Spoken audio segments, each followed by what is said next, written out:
Welcome to another installment of 5-Minute Licks. Today we are breaking down a lick from the Ragdoll song Playing God, specifically from this live clip.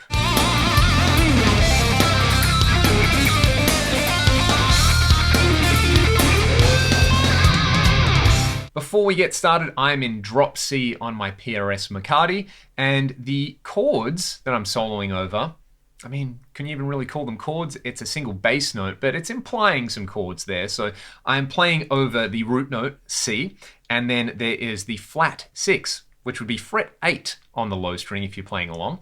Then the flat third, which would be an E flat note in this tuning. Don't worry too much about the actual kind of notes. It's more about thinking of them as chords. We'll see with these basic little arpeggios that I'm going to play for this sequence. I'm just outlining some different chords. And then we have the fourth, which is here. So basically you can think of it like that, or you can think of the notes, or you can think of the frets, which is what I do. So it's open 8, 3, 5. And I'm just going to color in each of those in a slightly different way. So I'm treating the one chord, instead of treating it like C minor, I'm going to treat it like C7. So I'm going to reach up and grab the major third, that is fret 7 on the second string, and pull off to the root note. Then I'm going to grab the dominant 7th on the 5th fret of the third string. And the picking here is really, really weird. I actually had to film myself playing this at tempo, slow it down, and figure out how I pick it, because I've been playing this for so long that it's just kind of second nature, but it's probably really counterintuitive for a lot of people. Basically, I'm prioritizing playing an upstroke on this note here, which I know seems weird, so it's going to feel like inside picking, but I'll show you the sequence, then I'll run it at a couple of different speeds, and basically this kind of rhythmic grouping is going to hold for everything. So we start with 2 groupings of 4 notes, exactly the same sequence. We're going to play down and then back up. So we're just looping that little arpeggio. But my picking is a downstroke, a pull off, then an upstroke, then a downstroke, then an upstroke and an upstroke, then a downstroke. So like this: down, pull, up, pull, up, down.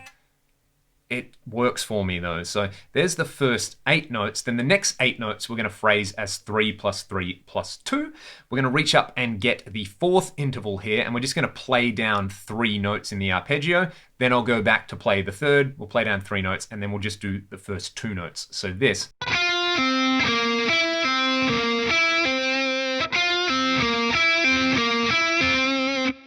That's going to be the basic pattern across everything. This is what it sounds like at a couple of different tempos.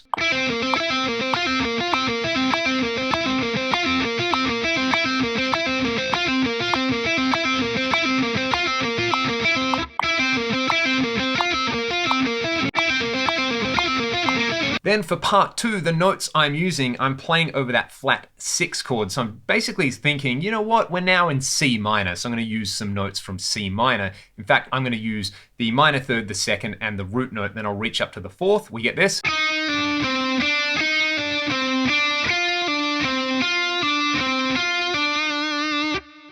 Let's hear that.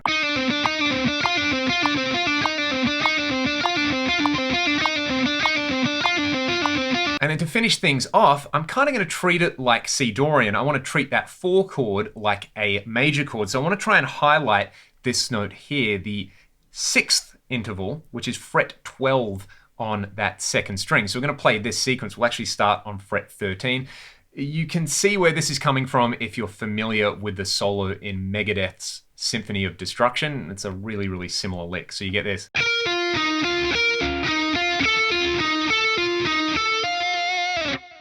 Let's hear that slow, then let's hear all of it together at a couple of different tempos.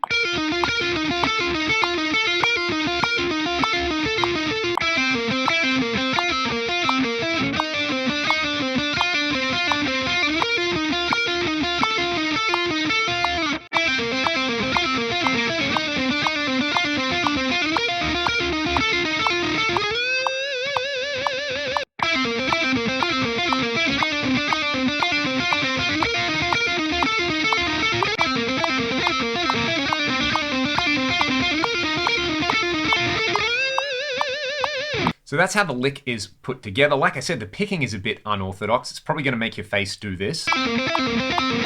So don't be afraid to change the picking around to suit the way you like to play it. You could probably tap this lick like something like that. You could play it on different strings. There are a whole bunch of different ways to phrase this.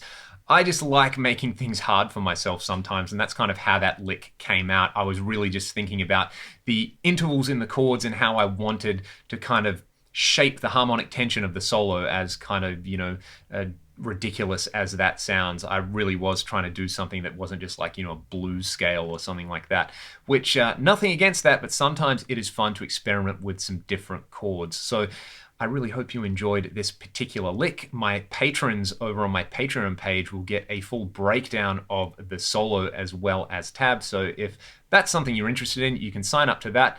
Otherwise, stay safe, be good to one another. I'll see you next time.